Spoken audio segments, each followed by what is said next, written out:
David Baye here for MuscularDevelopment.com. We are in Miami for the 2014 NPC Nationals, and I'm talking to heavyweight competitor Matt Porter for the third time this year. Obviously, USA is not where you wanted to be. Runner-up at the Nationals, or at North Americans. Big finish for you, coming in here to do a highly competitive Nationals. Talk to us about what you've been up to over the last 12 weeks or so since the North Americans. After North Americans placing second, which was an incredible feeling to redeem myself from USA's. Pretty much right after the show, actually Eric Ramirez, who won my class in the overall, he said, you got to go do Nationals. And once I get a bug in my ear, it's a sealed deal. I have to, of course, pull my wife's leg and make her agree with it. But at the end of the day, once my mind's made up, it happens. So I sent in my entry fee. And it was 11 weeks apart. So I had to make a decision to maintain condition or decondition, then rekindle the condition.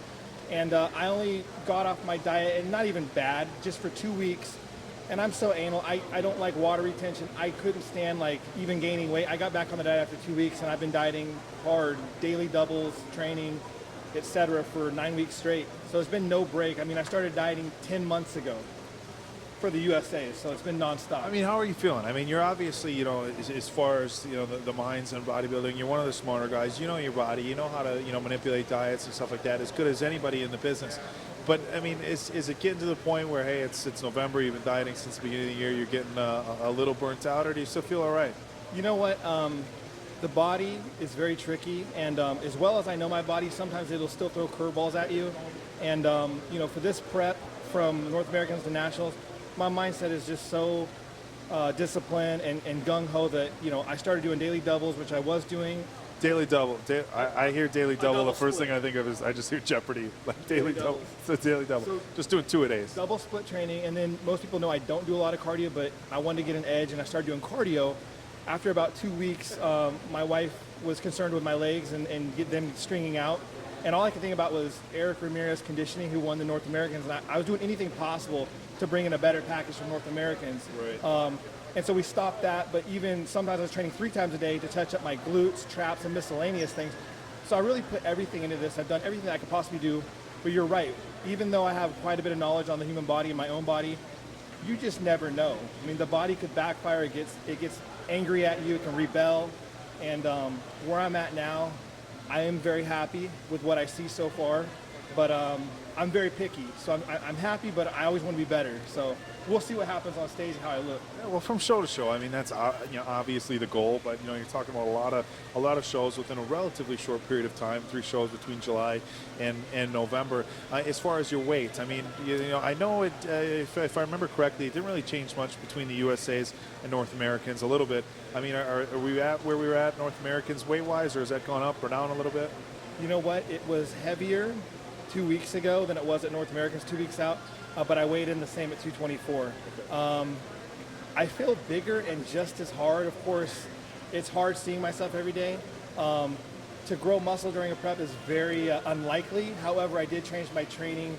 This is what I basically did. I basically trained back, legs, and chest. I have pretty good shoulders and arms. I put the main focus on those show-stopping body parts, and I did all free weight movements. I incorporated, of course, some other cable stuff, but maybe I did grow. I'm meticulous with my nutrition. I'm good with my recovery.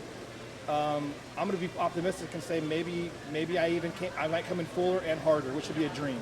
Well, fuller and harder from the second place finish at North Americans probably means good things here for Nationals, but we will find out tomorrow starting at 1 o'clock.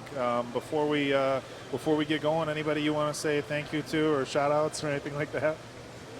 Well, just of course my wife. Everyone knows that I talk highly of my wife. She's my second pair of eyes, and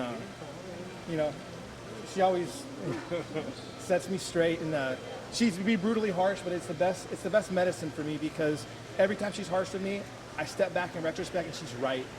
With the legs stringing out with cardio, she's right. And I'm very fortunate to have someone like that. Well, this is an industry full of yes people, and that's what we see so often at the national levels. And I know, because I I mean, I've been there too, where you're the big dog at a smaller gym, and everybody's telling you how great you are, and you're this and you're that. Well, that might be fantastic for your gym, and in Oregon or for Wisconsin. I mean, but when you get to nationals, it's a totally different story. So everybody kind of needs that one person, whether it be a friend or a coach, that's going to say, you're not as good as you think you are. You got to work harder. David, that's the best advice that you just said, because a lot of people will post things on social media or their Instagram, and they'll have their following. They'll see ab veins or something. They'll say you're shredded, you're ahead of schedule, you could step on now. You need to disregard that, and you need to find someone to be brutally honest with you, because I have clients that sometimes want affirmation, put pictures out there. I will message them and tell them the real deal. Say, don't listen to that. You aren't there. We can always be better. You aren't ready. That's very good. Well, the thing is, and you bring up a good point. Instagram and Facebook are they're filtered. Never Filtered progress pictures. I can't wrap my brain around it. But no, you bring up a good point, and this is one thing that we can talk about a lot. I've got how many friends on Facebook, and a lot of them are just friends from college or high school, or I grew up with them or I worked with them. And if I post a picture of me at 4 weeks out, they're gonna, you got this. This is yours. You look great. You're gonna win it. And it's like, I think some people let that, sink into their head too much, and they get overconfident with where they're at. And then as soon as somebody comes and says, well, hey, you're not as lean as you need to be, they start throwing a hater, or get too sensitive. With that, I'm definitely, real is here, positives here, negatives here. I'm just below real, because I just definitely want him to listen and to, not think I got this. He needs to. If there's something wrong, I let him know. Before North Americans, he asked me how he looked, and I could already tell he was nervous, but I'm like, hey, your side shots are your best, and they look terrible right now. Your stomach's bloated. You need to go to the bathroom. And he knew, and then freaked him out, and he didn't eat the rest of the day, but it worked well in his favor. No, and sometimes you need that. I tell you what, we'll wrap things up with a quote. My uncle always used to say this to me, my Uncle Tom. He said, sometimes a kick in the ass is better for you than a pat on the back. Stick with that. So we're going to wrap it up, guys. This is David Baye for MuscularDevelopment.com with heavyweight competitor Matt Porter and his beautiful wife, Rachel. We are out for MuscularDevelopment.com.